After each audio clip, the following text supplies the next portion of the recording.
You'll find a scene like this in nearly every village, town, and city throughout the country. For in the hopes and dreams of everyone, there's a home they can call their own.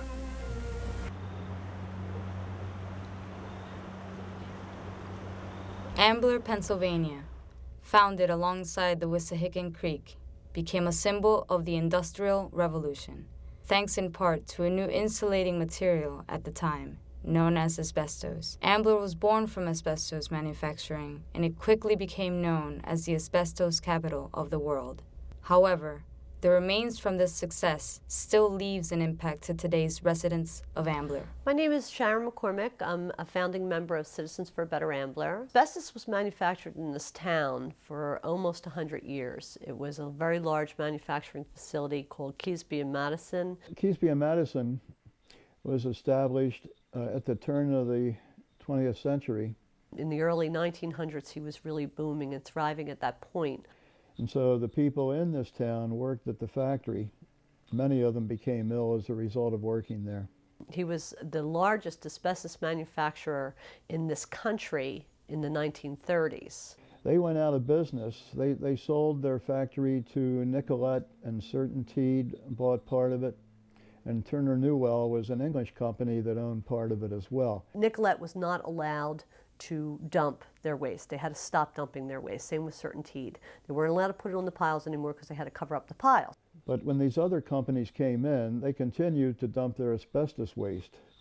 Pipes, siding, shingles, things like that. So if Nicolette Industries was still manufacturing, which EPA says they were manufacturing in 1987, and in 1983 they had a court order to stop dumping their waste, where was their waste being dumped? In 1983, the Pennsylvania Department of Environmental Resources and the Environmental Protection Agency's Field Investigation Team collected a sample from the board site and found that it contained 3 to 4% asbestos. In 1984, they issued a notice to Nicolette Industries because no warning signs had been posted on the property. Recorded observations indicated that while the site was covered in vegetation, it had a white outcropping of about 5 to 7 feet. We have on our health consultation more documented cases of mesothelioma than any other asbestos town in this country. I remember I had a friend whose name was Bill Rose, who grew up on Maple Street for a few years of his life. And I remember his mother said that she would sweep off the asbestos from their porch every day. And then they moved on the other side of the tracks in Ambler and came into the borough of Ambler. And we didn't have the asbestos fallout. They didn't have the asbestos fallout on their porch anymore. But I remember his father died of asbestosis and his grandfather, and they both worked at Keasbey and Madison. 108 on our list of people that have died from asbestos-related disease in this town. And that's who will talk to us. There is a lot of settlement and lawsuits that have come out of this town from the asbestos manufacturing. People who are currently sick or have family members that are currently sick will not tell us that they're currently sick. So 108 seems to us like a high number. If you would think that, my God, that's really a lot of numbers. We're expecting it to be in the thousands. EPA is out here right now. They're doing a removal action which is intended to remove the hazard. And the next step that they do is the remedial investigation, which is a more thorough and in-depth investigation. In 1972, the EPA actually came out here from a call from the Wissahickon Valley Watershed Authority. The asbestos was actually deemed a carcinogen at that year. In 72, they started their investigation of all these big asbestos piles, and they remedied 2 of them or 3 of them on the one side of the Butler Pike. The current way of dealing with the problem is to cover the asbestos soil, put a geomembrane over it. I guess they do a geomembrane, then they cover the asbestos area with maybe 2 feet of soil. But gradually that will erode. That cap that they put on it will erode, and the asbestos underneath will leach out and go into the streams. None of this is dirt, all the way to the top. This is just a mountain of asbestos. Now look at the consistency and the color of the dirt here at the bottom. Grayish dirt. It doesn't look like that over here. It just looks like that over there. So what the EPA did here is they took down all these trees, and they have underneath all these rocks is the pile and the cement pipes, and it's all done underneath there. And then they stabilized that with gravel and soil and put these rocks over it. Our problem with it is that we're not so sure that these rocks are going to keep this pile stable, and the rocks most certainly will not keep the microscopic fibers out of this water. EPA detected in the 1980s 450 million fibers per liter of asbestos that was coming out of this pile into this creek. It comes down here, comes out, but in high storm runs, it's flanking these two sections. This is all asbestos here, and all this elevation, it's not normal. And look at the big pipes that pulled out of there. And that's. EPA tells us it's not on this side of the creek. It's everywhere. Look at it. It's everywhere. Everywhere. Everywhere. Everywhere. Look at this big pipe. And that's been there for some time. It's all over. It's all in this water. It's all over this water. They say that when they raked this waste, it hit high on an air test. Look at all the engineering. So they tell us all the time that they can't remove the waste because if you dig it up, you're going to cause airborne asbestos. It's a construction site. So instead of removing it, they're walling it off again in this community. They've dug quite extensively after they told us they couldn't do it, but now they're doing it. And they say there's no airborne emissions because they're taking care of that too. All this engineering, it's just a mess.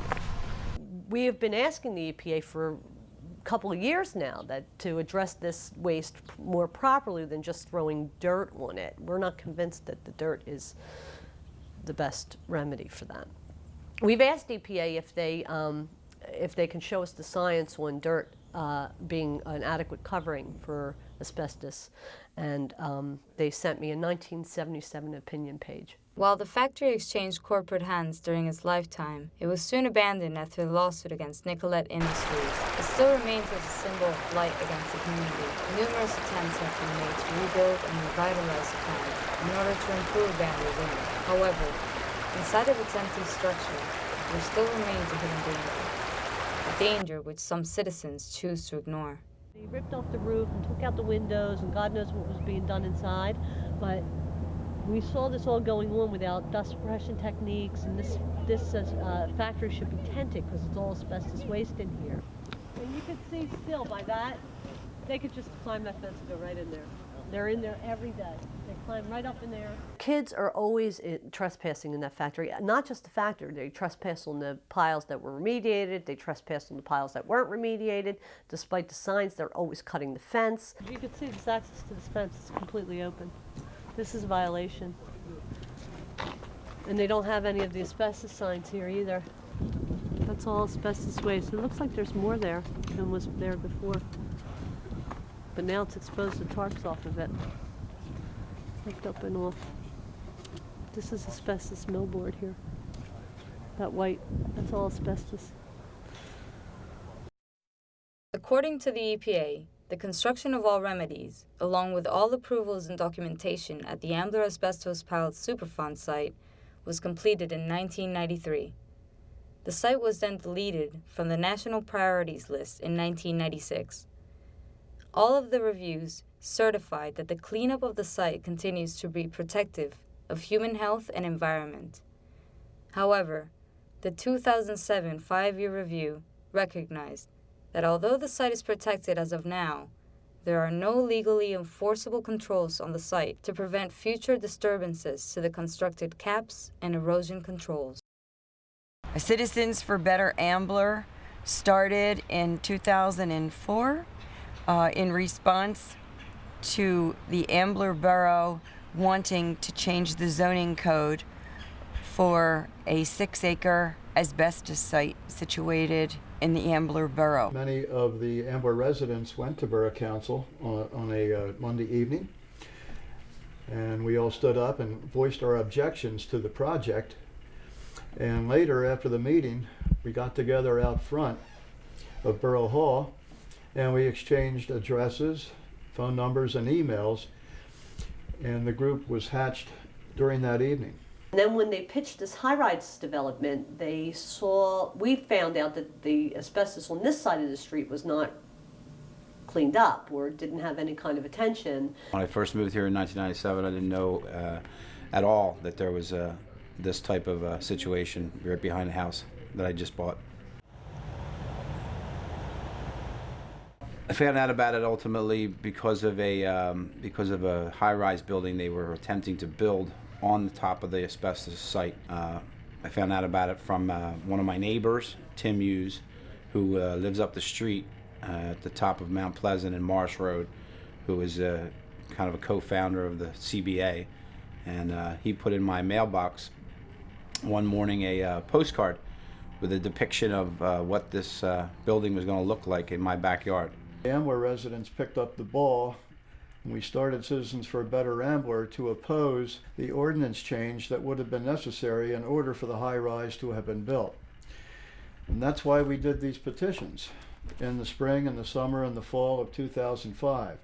We gathered over 1,400 names of Ambler Borough residents who were opposed to changing the zoning from 75 feet, vertical feet, up to 200 vertical feet. And I think we were effective in causing Borough Council to reconsider allowing King Corps to build the high-rise. When EPA's kind of like, they came out because we had to get a lot of got a lot of citizens up in arms about it. We ran a petition. We had the senator's offices and the congresswoman's office. Actually, it was Congresswoman Allison Schwartz's office that actually really championed our cause to the EPA to get them to look at the site again, that the site that they didn't fix was actually really quite a problem. Okay, Citizens for a Better Ambler was working on getting signatures, has been working on getting signatures for about a year and a half to try to have the asbestos removed by a special process from TRI Technologies. And that's what this petition is all about. Now we are running another petition to have the piles treated properly so that they can eventually be removed. So we're close to 5,000 on that one. We're trying to get the EPA to allow this technology to be used on the Beau Rid asbestos site, be able to remove the asbestos. And this process involves a furnace, shoveling in asbestos soil and heating it up to 1,400 degrees, adding borax and changing it into road gravel. It's the best kind of remediation for this asbestos dump. But as far as our accomplishments, we really have done a lot in this community, like getting the word out that this asbestos pile is really not healthy. We've gotten EPA back out here. That was like pulling teeth. They did come out, they did a preliminary assessment. We got them to at least commit that the site is egregious, and it is, and now that's why we were Superfund status again. It's a Superfund, and Superfund is actually reserved for the worst in the nation. Citizens for a Better Ambler has networked. We have gotten several newspaper reports. We've gotten a health study. The health agency came out and did a health study with the EPA. We have the University of Pennsylvania actually performing an in-depth health study. They're to start that soon to see how dangerous these piles have been to this town over the years. If we can raise awareness on a potential for a negative health impact, that's our goal, is to focus on the health, safety, and welfare of the citizens of this community. Despite the accomplishments of the CBA, their main objectives are still being largely ignored due to the widespread ignorance of the situation. It is favorable to leave the subject where it stands, as it has become too uncomfortable for the citizens and the government to acknowledge. For the CBA, all they ask is simply, why should there be a compromise? Because for the people who lived, worked, and for those that cannot leave Ambler, there is no compromise. Yet, it is because of the work of a few concerned citizens that allows their story not to be left to the dust.